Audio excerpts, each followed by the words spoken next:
오늘 요한복음 연구 5번째 시간입니다. 서로 발을 씻어주는 것이 옳으니라 라는 제목을 가지고 함께 말씀을 나누도록 하겠습니다.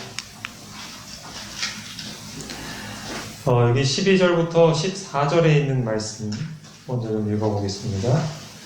그들의 발을 씻으신 후에 옷을 입으시고 다시 앉아 그들에게 이르시되 내가 너희에게 행한 것을 너희가 아느냐? 너희가 나를 선생이라 또는 주라 하니 너희 말이 옳도다. 내가 그러하다. 내가 주와 또는 선생이 되어 너희 발을 씻었으니 너희도 서로 발을 씻어주는 것이 옳으니라. 예수님께서 제자들의 발을 다 씻겨주신 다음에 자리에 앉아서 이렇게 물으셨죠. 내가 너희 발을 왜 씻겨주었는지는 알고 있니? 근데 알고 있을까요? 모를까요? 몰라요. 네. 어떻게 알 수 있냐면 지난 시간에 우리가 읽었잖아요. 내가 지금 하는 일을 너희가 지금은 모르지만 이후에는 알 것이라고. 그러니까 이해를 아직 못하고 있는 상황이에요. 그리고 이어서 이제 말씀을 하셔요. 13절에 보시면은 너희가 나를 선생 혹은 주, 제자들이 부를 때는 선생님, 주님 이렇게 부르겠죠. 네. 근데 너희가 나를 부르는 것처럼 내가 정말로 너희의 선생이자 주이다. 그렇게 얘기를 하셔요. 그리고 14절에 보면 내가 주 혹은 선생으로서 너희 말을 씻겨주는 것이다. 그러니까 내가 원래 너희 종인데 너희 말을 씻겨준 게 아니고 너희의 주님이고 선생님이지만 너희 발을 씻겨주었다. 그러니까 너희도 내가 한 것처럼 서로 발을 씻어주는 게 옳다. 이렇게 이야기를 하고 있습니다. 그 다음 읽어볼까요? 우리 15절부터 17절 말씀은 좀 우리 성도님들이 함께 읽어주시면 좋겠습니다. 자, 시작.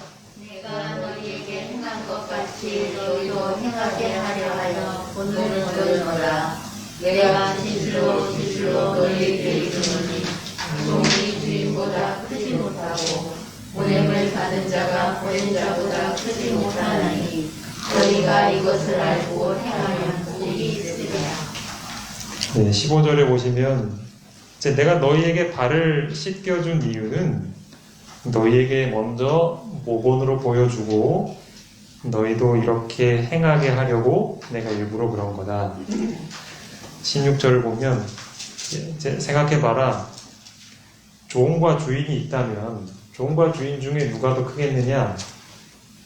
당연히 종이 더 작고 주인이 더 크지 않느냐? 그런 것이죠. 또한 보냄을 받은 자와 보낸 자가 있다면 누가 더 크겠느냐? 당연히 보냄 받은 자보다는 보낸 자가 더 큰 거죠. 그렇죠?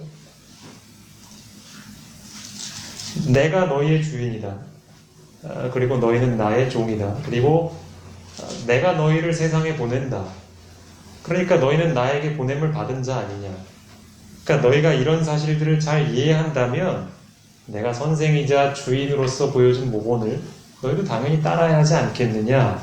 라는 게 이제 16절의 내용이죠. 그래서 이제 17절은 이것을 알고 행하면 그것을 실천하는 너희에게 복이 있을 거다. 이렇게 이야기를 하면서 이제 오늘 본문이 마무리가 됩니다. 여러분들도 쭉 읽어보셨는데요.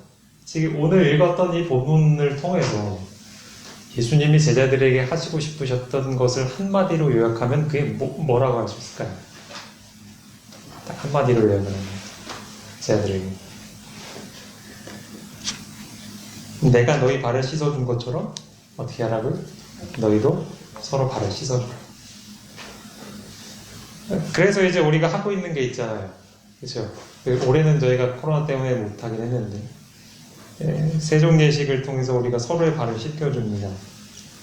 그런데 예수님의 이 명령은 단순히 세종예식만을 포함하고 있지는 않습니다. 지난 시간에 살펴본 것처럼 발을 씻겨주는 것에는 더러워진 마음을 씻는다는 의미를 담고 있습니다. 기억하실 것입니다. 예수께서는 제자들의 발을 씻겨주시듯이 지금도 이 더러워진 마음을 씻겨주기 위해서 우리에게 다가오십니다. 그리고 그분에게 씻김받은 모든 사람들은 너희 발만 깨끗하게 있으면 되는 게 아니라 내가 너희를 씻겨준 것처럼 너희도 다른 사람의 마음을, 더러워진 마음을 씻겨주기 위해서 일을 해야 한다 라고 오늘 이 본문을 통해서 우리에게 말씀하고 계신 것입니다. 그렇기 때문에 우리가 반드시 해야 할 일이 있어요. 그게 뭐냐면 함께 신앙하고 있는 믿음의 형제들의 죄 문제를 해결하는 일입니다. 오늘 이거에 대해서 좀 생각을 해보겠습니다. 자, 여기 앞에 화면에 보시면 두 개의 성경 말씀을 넣었는데 먼저 레위기 19장 17절 말씀입니다. 너는 내 형제를 마음으로 미워하지 말며 내 이웃을 반드시 무엇하래? 견책하라. 그러면 내가 그에 대하여 죄를 담당하지 아니하리라. 그 밑에 누가복음 17장 3절에 보면 너희는 스스로 조심하라. 만일 내 형제가 죄를 범하거든 어떻게 하래요? 경고하고 회개하거든 용서하라. 이렇게 말씀하고 있습니다. 여기 믿음의 형제에 대한 또 다른 형제들의 의무가 제시되어 있습니다. 레위기에는 내 이웃을 반드시 견책하라. 누가복음에는 내 형제에게 경고하라. 이렇게 이야기하고 있죠. 그러니까 우리가 함께 신앙을 하고 있는 형제들의 죄 문제, 이것을 해결하는 일은 뭐 해도 되고 안 해도 되는 그런 문제가 아니라 반드시 우리가 해야 할 의무라는 것입니다. 심지어는 형제의 잘못을 보고 그를 돌이키기 위해 견책하거나 경고하지 않으면 그 죄를 그 견책하지 않은 사람에게 담당하게 될 것이다. 그렇게 말씀하고 있는 거거든요. 그러니까 나의 형제와 이웃 그리고 교우들의 죄를 보고도 모른 척하는 것은 하나님께서 불쾌히 여기시는 일입니다. 이 두 가지 말씀에서 깨달아야 할 중요한 사실이 하나가 더 있는데 이제 앞서서 말씀드린 것은 내 형제의 죄가 보이거든 그것에 대해서 권면하라는 거거든요. 그 다음에 두 번째는 뭐냐면 잘못을 행한 형제를 어떠한 마음으로 권면해야 하는가, 그것도 지금 여기서 이야기하고 있습니다. 이제 레위기에 보시면 내 형제를 마음으로 미워하지 말라는 거예요. 잘못한 형제가 있더라고. 그 다음에 이제 누가복음에 보면은 이제 경고한 다음에 그 사람이 회개하면 어떻게 하래요? 용서해 주래요. 그러므로 우리는 이 견책과 용서, 이 두 가지의 균형을 잘 잡고 가야 할 것입니다. 근데 많은 교회들이 이 두 가지의 의미를 잘 이해하지 못한 채 시행을 하고 있어요. 실천을 하려고 해요. 그래서 사실은 오히려 교회 문제가 더 커지는 경우들이 생깁니다. 예를 들면 죄를 범한 믿음의 형제의 잘못을 들춰내고 그것에 대해서 교회가 벌을 주기로 결의를 하면 그것으로 의무가 다 끝난 것이라고 생각을 해요. 그렇지 않죠? 혹은 그 반대의 경우도 있어요. 예수님이 용서하라고 하지 않았느냐? 그래서 그 미명하에 어떤 형제의 죄가 드러났음에도 그것을 모른 척하고 덮어주면 된다고 생각을 합니다. 그런데 이 두 가지는 예수님께서 하신 명령과는 다른 거예요. 견책의 목적이 무엇인가? 우리가 이것을 분명히 이해해야 합니다. 왜 견책을 해야 하는가? 그러니까 이게 부모님들이 자녀에게 혼을 낼 때도 목적을 분명히 해야 이 혼내는 것이 부작용을 일으키지 않아요. 예를 들면 어떤 부모님들은 자녀가 어떤 잘못을 했어요. 그럼 그것을 이제 바로잡는다고 혼내는데 자기 감정 풀이를 하는 경우가 더 많아요. 네가 한 행동 때문에 얼마나 속상한지 아냐, 이렇게라도 풀어야겠다, 뭐 그렇게 말은 하지 않지만 행동을 보면 그런 경우들이 많아요. 그것은 옳지 않죠. 잘못을 시정하게 하는 데 목적이 있잖아요, 그렇죠? 그러니까 교회에서도 어떤 사람에게 견책을 한다, 그렇다면 그 목적은 회개예요. 그 사람이 그 죄를 뉘우치고 돌이키게 하기 위한 목적으로 해야 하는 거예요. 그래서 교회에서 어떤 벌이나 징계를 내릴 때에는 그것이 그 사람으로 하여금 죄를 뉘우치게 할 수 있는 방법으로 시행이 되어야 합니다. 만일 그 사람이 그 징계를 받고 정말로 마음의 깨우침을 얻고 회개의 열매를 보여준다면 그때는 그 사람을 용서하고 받아줘야 합니다. 근데 그럼에도 불구하고 그 전에 한 행동이 괘씸해가지고 그 사람을 여전히 막 미워하고 받아들이지 않는다면 그것은 하나님께서 원하시는 게 아닌 거죠. 그 죄를 버리기도 전에, 그러니까 반대로 이런 경우들도 있죠. 어떤 사람에게 견책을 했는데 그 사람이 너무 불쌍한 거예요. 그것 때문에 막 괴로워하고 있는 게.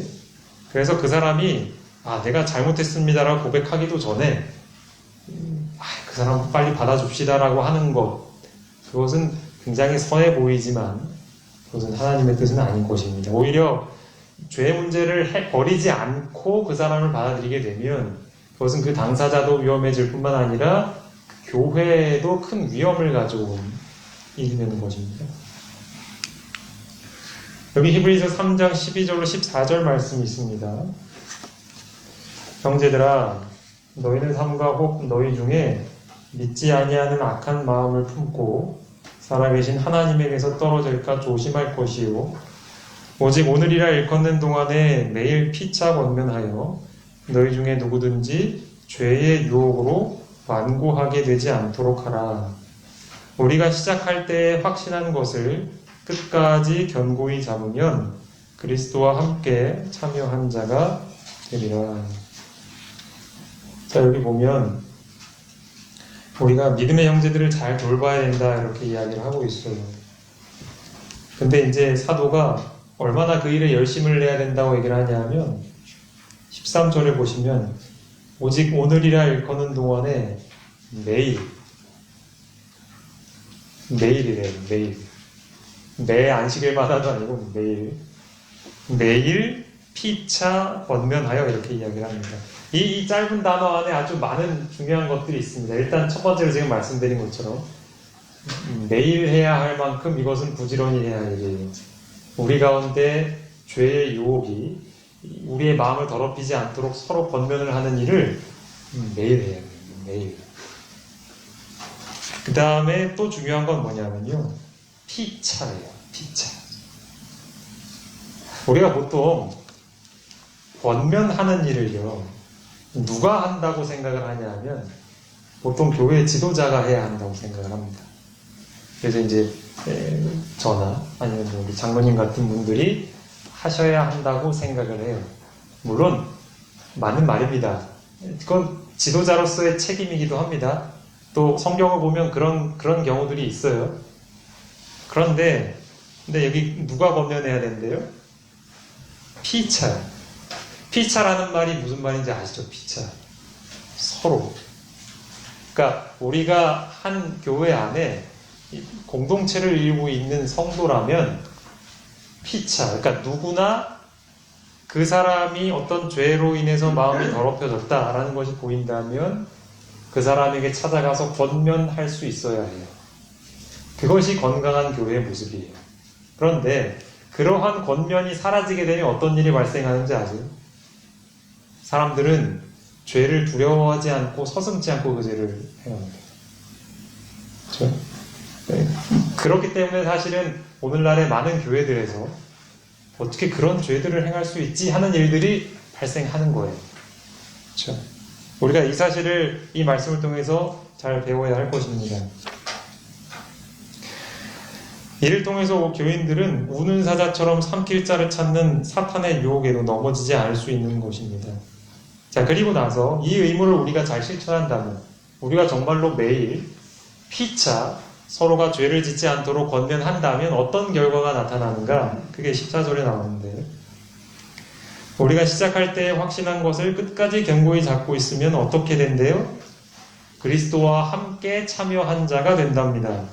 여러분, 이 의미가 무엇인지 혹시 이해하시겠습니까? 제가 아마 지난 시간인가에 말씀드린 것 같아요. 요한복음 연구하면서 나와 상관이 없는 이라는 구절을 설명드리면서 이걸 설명드린 것 같아요. 그 상관이라는 말이 예수님과 함께 얻을 몫이 없을 것이다, 제가 그렇게 설명을 드렸었거든요.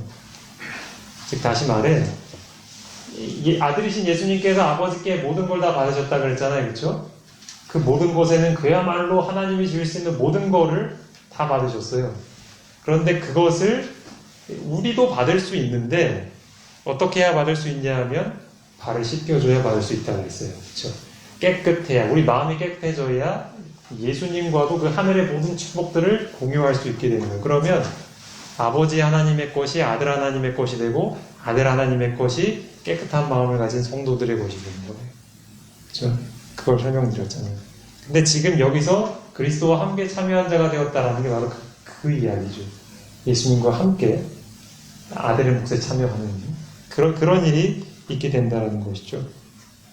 그러니까 우리가 생각을 해보게 된다면 오늘날 왜 우리 교회가 그렇게 힘이 없고 능력이 없고 세상에 영향력을 미치지 못하고 있는 하나님에 대한 지식들이 우리에게서 왜 이렇게 결핍이 되고 있는가 그런 것들을 생각해 볼 때 그 이유는 이 일이 잘 안 돼서 그런 거죠. 매일 피차 권면해서 우리 마음을 깨끗하게 하는 일이 지금 잘 그 기능이 잘 작동하지 않고 있기 때문에 그런 것이죠. 자, 우리 골로새서 3장 16절 말씀을 함께 좀 읽어보시겠습니다. 그리스도의 말씀이 시작. 그리스도의 말씀이 너희 속에 풍성히 거하여 모든 지혜로 피가 가르치며 권면하고 진리와 찬송과 신령한 노래를 부르며 감사하는 마음으로 하나님을 찬양하고. 예. 여기 보면 모든 지혜로 피차 가르치라 이렇게 얘기하죠.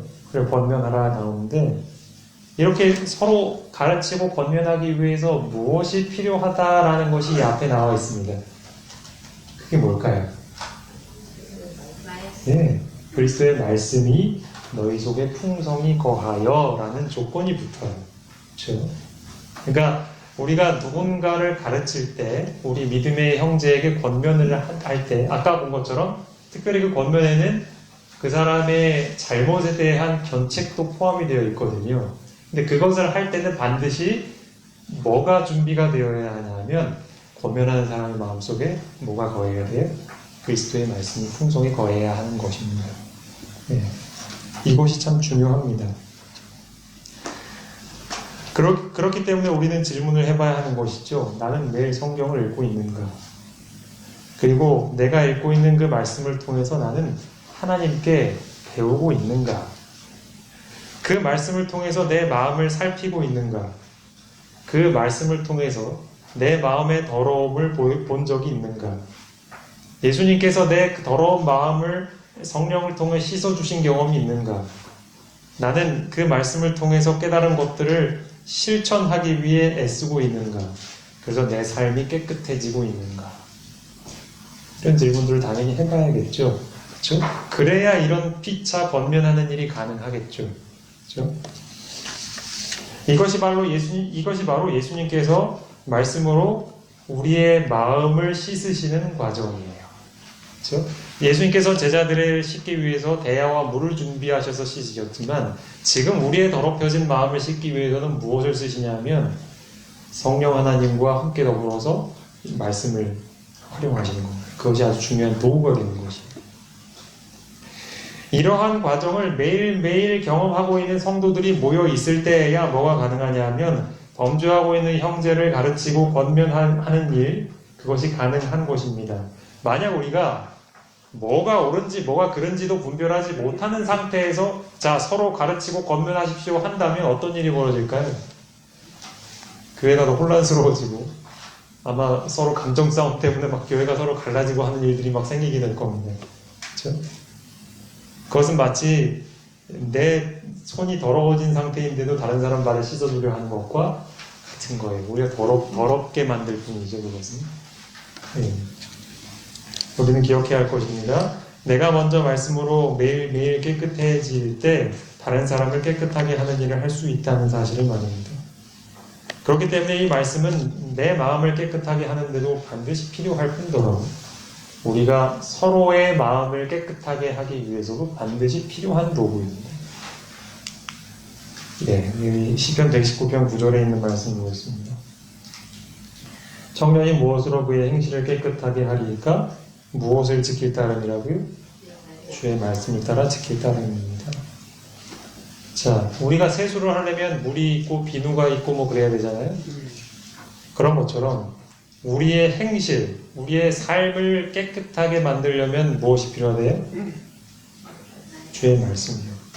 근데 그 주의 말씀을 단순히 읽는 것에서 그치지 않고 그 말씀을 어떻게 해야 된대요? 지켜야 된대요. 그러니까 우리가 매일 성경 읽기를 하면서 이 단계까지 가야 하는 거죠. 그렇죠? 읽고 이해하고 깨닫게 되면 실천해야 하는 거예요. 그 단계가 가야지만 비로소 뭐가 되냐면 그 말씀을 통해서 나의 더럽혀진 마음, 욕심, 질투, 시기, 교만 이런 것들이 실제적으로 우리 삶에서 씻겨 나갈 수 있는 것입니다. 만약에 내가 말씀을 읽는데도 이런 삶의 변화가 나타나지 않고 있다면 그것은 충분히 내가 그 말씀을 이해하고 있지 못할 뿐더러 이해하고 있다 하더라도 그것을 실천하는 일을 위해서 힘쓰고 있지 않기 때문에 그런 것이죠. 그렇죠? 말씀에 문제가 있는 것이 아닙니다. 우리가 이 사실을 분명히 이해해야 할 것입니다. 내가 먼저 이런 경험을 하고 또 아까 말씀드린 것처럼 피차 이 말씀을 통해서 깨끗하게 하는 과정이 있게 될 때 우리 교회는 복을 얻게 될 것입니다. 자, 이제 이 말씀을 좀 보도록 하겠습니다. 마태복음 18장 19, 20절입니다. 진실로 다시 너희에게 이르노니 너희 중에 두 사람이 땅에서 합심하여 무엇이든지 구하면 하늘에 계신 내 아버지께서 그들을 위하여 이루게 하시리라. 두세 사람이 내 이름으로 모인 곳에는 나도 그들 중에 있느니라. 그래서 우리가 보통 이 기도에 대한 이야기를 할 때 이 말씀 보통 인용하거든요. 기도 응답. 근데 여러분 이 앞에 무슨 말씀이 나와 있는지를 이해하는 게 중요합니다. 이 앞에 무슨 말씀이 나와 있는지 혹시 아시는 분 계십니까? 어떻게 할 때에 이런 일이 일어날 것이다. 그 내용을 이해해야 할 필요가 있어요. 그게 뭐냐면 간단히 말씀드리는 것입니다. 교회에서 어떻게 범죄한 사람들을 처리할 것이냐. 그 원칙이 이 앞에 나와 있어요. 그렇죠? 그래서 여러분 아마 들어보셨을 거예요. 먼저는 한 사람이 당사자가 만나서 그 죄를 지은 사람에게 권면하고 안 되면은 두세 사람이 같이 가서 권면하고 그것도 안 되면 교회에게서 교회가 권면하고 그것도 안 되면 이방인 것에 리처럼 여겨라. 그런 원칙을 쭉 설명하신 다음에 이게 나온 거예요. 이 두 가지가 어떻게 연관되어 있는지 여러분 이해가 되시겠어요? 쉽게 말해서 이런 거예요. 이 교회 내에서 각 성도들의 마음을 깨끗하게 하는 일이 있게 될 때에 이 일이 있을 수 있다는 거죠. 여기 나타난 일이 무슨 일인가? 두 사람이 땅에서 합심하여 기도하면 이루어주신다는 거잖아요. 그렇죠? 여기 나와 있는 두 사람은 교회의 최소 단위를 이야기하고 있는 겁니다. 그러니까 이것은 교회를 가리키는 거예요. 교회가. 죄로부터 깨끗해진 교회가 아버지께 기도하면 이루어주시는. 그 다음에 또 어떤 일이 있느냐? 20절에 두세 사람이 내 이름으로 모인 곳에는 이건 같은 표현입니다. 아까 두 사람과 나도 그들 중에 있느니라. 즉 아들 하나님도 그들과 함께 계신다는 거예요. 아버지 하나님도 기도에 응답해 주시고 연결되어 있고 아들 하나님도 그들 중에 있어요. 이거 아까 제가 말씀드린 그 개념입니다. 아버지 하나님, 아들 하나님, 교회가 이렇게 상관 있는 존재가 되는 거예요. 그렇게 되면 모든 것이 다 공유가 되죠. 공유. 아버지께 아들께 되고 아들께 우리께 되고 하는 그 일이 벌어지게 된다는 것입니다. 같은 개념이면서 설명하고 있는 것이죠. 자, 이제 마지막으로 이 말씀하고 오늘 말씀 드리도록 하겠습니다. 함께 좀 읽어보시겠습니다. 형제들아, 시작. 형제들아, 사람이 만일 무슨 범죄한 일이 일어나거든 신령한 너희는 정말 신령으로 그러한 자를 바로잡고 너의 자신을 살펴보아 너도 시험을 받을까 두려워하라. 예, 이것은 우리가 믿음의 형제들의 마음을 깨끗하게 일할 때 반드시 잊지 말아야 할 정신입니다. 우리가 하기 쉬운 실수가 뭐냐면 남 잘못 지적하면서 내 잘못을 못 본다는 거예요. 그렇죠? 예수님도 그런 얘기 하셨잖아요. 다른 사람 눈에 있는 티 너무 보지 마라. 네 눈에 뭐가 있다? 질보가 있다. 그러잖아요. 그렇죠? 누군가가 범죄하고 있는 모습을 봤어요. 그럼 그냥 죄인의 본성을 가진 그냥 사람이 보면 어떤 생각이 드냐면 어떻게 저 사람은 저럴 수 있냐? 나라면 안 그럴 거다 그렇게 생각하거든요. 그러면서 그 사람 험담을 막 해냅니다. 그러면서 자기는 이만큼 높여요. 근데 그 사람이 막상 똑같은 상황이 되잖아요? 똑같이 행동을 해요. 그런 경우들 많이 보잖아요, 그렇죠? 우리는 그런 실수를 해서는 안 된다는 거죠. 신령한 너희는 온유한 마음을 가져야 한다. 그 온유한 마음을 가졌다는 게 뭐냐? 아, 나도 저렇게 넘어질 수 있겠구나 하고 조심하는 거예요, 그렇죠? 그런 마음으로 사람을 권면하게 될 때에 그 마음에서 나온 그 말이, 그 정신에서 나오는 그 말이 그 사람을 살릴 수 있다는 것입니다. 아무쪼록 우리 교회가 이런 기회가 되기를 간절히 바랍니다. 용서를 해준다는 유명하에 그 사람이 분명히 하나님의 말씀이 요구하지 않는 일을 함에도 불구하고 그것을 내버려 두는 것, 그것도 우리가 하지 말아야 할 태도이고, 또 동시에 그 사람을 견책하기 위해서 또 지금 여기 나온 것처럼 마치 나는 그런 잘못 안 할 것처럼 그 사람을 정죄하는 그런 모습을 보여서도 안 될 것입니다. 온유하고 겸손한 마음과 예수님께서 그러셨듯이, 그렇죠? 인내하면서 그 사람이 돌아오기를 바라는 마음으로 충심을 다해서 그 사람에게 권면한다면 우리는 분명히 그 사람을 얻게 될 것이고 우리 교회도 건강하게 될 것입니다. 더 나아가서 아까 말씀드린 것처럼 아버지 하나님과 아들 하나님과 교회가 함께 연결되는 그 귀한 축복, 그것을 경험하게 될 것입니다. 이런 교회가 되기를 바라십니까? 그러기 위해서 우리가 먼저 할 일은 아까 말씀드린 것처럼 매일 성경을 읽고 그 성경 앞에 우리의 마음을 깨끗하게 하는 작업에 충실하게 된다면 우리도 피차 권면하는 일이 가능해지지 않을까 그렇게 생각이 듭니다. 그런 교회가 되길 바라면서 말씀 마치겠습니다.